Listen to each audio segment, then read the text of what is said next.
Actually வந்து தமிழில் இருந்தால் நம்ம அட்லினால் எடுக்கப்பட்டு ஷாருக் கானுடைய ஒரு ரீசெண்ட் டைமில் ஒரு நல்ல ஹிட்டு மூவியாக வந்தது தான் வந்து ஜவான். ஸோ ஜவானோட ஓப்பனிங்கே பார்த்துட்டிங்கன்னா நிறையா படத்தோட காப்பி எடுத்து தான் அந்த மூன் நைட்டு நிறையா படங்களுடைய காப்பி எடுத்து தான் வந்து யூஸ் பண்ணியிருப்பாங்க. அது நம்ம எல்லாருக்கும் தெரிஞ்ச விஷயந்தான். பட் அந்த பார்த்துட்டிங்கன்னா அந்த படம் வந்து வெறித்தரவான ஹிட்டு.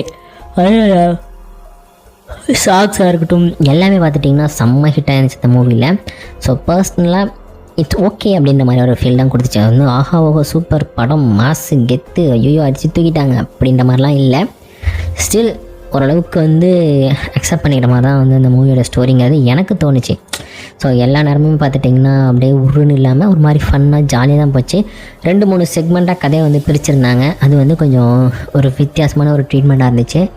மற்றபடி பார்த்துட்டிங்கன்னா அந்த படம் இட்ஸ் ஓகே அப்படிங்கிற மாதிரியான ஒரு மூவியாக தான் எனக்கு அங்கங்கே ஃபீல் ஆச்சு. So ya good to watch, not a bad at all. ஆனால் அந்த செகண்ட் பார்ட்லலாம் அறுத்து ஊற்றிட்டானுங்க, என்னாலாம் ஏற்றவே முடியல. என்னடா அடே செகண்ட் ஹாஃபில் வந்து என்னமோ இவிஎம் மிஷினை கொண்டு போய் வச்சுக்கிறீங்க, என்னடா பண்ணுறீங்கன்ற மாதிரி ஒரு ஃபீல் இருந்துச்சு.